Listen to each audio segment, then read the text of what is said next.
1334번님께서 보내주신 문자입니다. 종목은 신한지주이고요. 매수가가 47,200원에 비중 18%, 오랜 기간 보유 중인데 향후 전망 부탁드립니다라는 문자를 보내주셨습니다. 자, 신한지주를 47,000원에 매수를 하셨으면 정말 한 몇 년, 한 4, 5년 정도는 되신 것 같습니다. 일단 신한지주 은행주들이 이번 1월 달에 좀 많이 올랐습니다. 배당이나 주주 환원 정책 이런 부분들이 주목이 되고 있고요. 1월 말에 44,900원까지 상승이 나왔다가 최근에는 조정을 받으면서 오늘 종가가 48,000원입니다. 자, 우리 시청자님 매수가 47,200원 보유하고 계신데요. 전문가님, 이분은 앞으로 전망 어떻게 봐야 될까요? 네, 일단 신한지주 같은 경우가 네. 아시겠지만 예금과 대출의 금리 이제 격차 이 스프레드로 이제 먹고 살죠, 사실. 그래서 이제 아마 몇 년 전에 이제 보유하신 거로 일단 정말 추측이 좀 되는데 네. 대다수 이때 보유하셨던 분들의 특징이 뭐냐면 배당, 이 배당 하나 믿고서 이제 사신 분들이 굉장히 많아요. 그리고 은행이 과연 망하겠느냐 이런 이제 좀 기대 이런 것도 좀 있으실 것 같고요. 네. 자, 사실 국내 은행주들이 굉장히 재미가 없습니다. 그 이유 중에 하나가 실적이 이렇게 크게 이제 급변하지도 않고, 그리고 주주 환원 정책이 지금까지 굉장히 좋지도 못했어요. 대다수의 이제 시가 배당률이 보통 이제 한 4%, 5% 이 정도가 이제 유지가 됐었는데 그것만으로는 굉장히 부족하다는 인식이 많을 수밖에 없습니다. 왜냐하면 미국만 하더라도 투자은행들을 보게 되면 분기 배당, 월간 배당을 실시할 뿐만 아니라 그리고 자사주 매입과 소각을 동시에 진행하다 보니까 주주 친화적인 정책이 굉장히 많아요. 근데 국내 은행주는 사실 좀 재미가 없거든요. 그러다 보니까 국내 한국 은행을 살 바에는 차라리 외국계 은행을 사자라는 이런 공감대가 형성되다 보니까 국내 은행주들의 PER, PBR 평가 자체도 정말 전 세계에서 최악 중에 최악입니다. 자, 근데 이번에 이제 외국계 증권사들과 자산운용사들이 움직이기 시작했죠.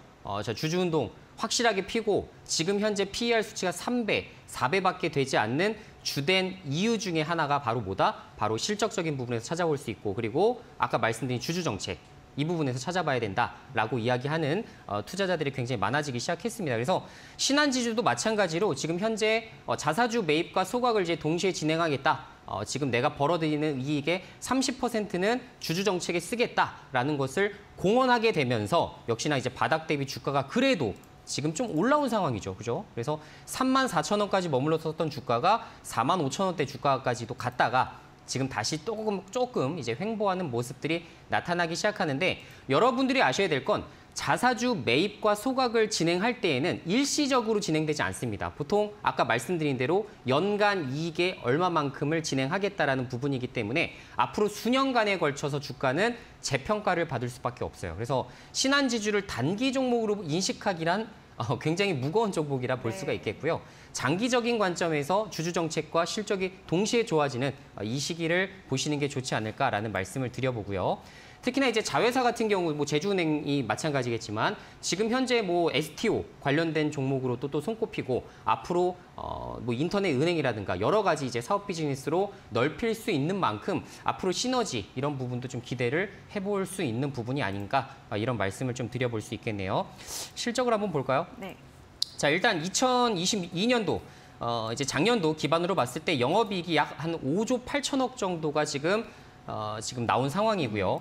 올해도 마찬가지입니다. 올해도 사실은 금리 격차가 이제 줄어들기 사실 쉽지가 않고 여러분들도 많은 대출이 있겠지만 이걸 꾸준하게 지금 갚아 나가고 있지 않습니까? 지금 사실 부실 채권, 그러니까 부실 지금 연체율이 조금씩 증가되고 있는 점은 사실 좀 부정적인 부분으로 볼 수가 있겠습니다만 지금 현재는 그렇게 우려할 만한 수준까지는 아니에요. 그래서 조금 더 지켜봐야 되고 우리나라는 이제 금리를 인하하는 단계로 접어들기 때문에 이 연체율이 이제 크게 이제 폭발을 하거나 그런 수준으로 저는 번지진 않을 것이라고 볼 수 있을 것 같습니다. 너무 큰 우려 같아요. 네. 자, 그래서 지금 당기순이익이 24년까지 꾸준하게 그래도 조금씩이라도 올라오고 여기에 대한 말씀드린 자사주 매입과 소각 효과를 토대로 장기적으로 봤을 때는 저는 지금보다는 최소한 30%에서 50% 정도는 사이즈가 업되지 않을까 이런 생각을 가지고 있습니다. 그래서 만약에 장기 투자로 이 종목을 끌고 간다. 그리고 지금 아쉽잖아요. 몇 년간 들고 계셨는데 매수가에서 바로 수익 실현하시긴 좀 아쉬울 수가 있기 때문에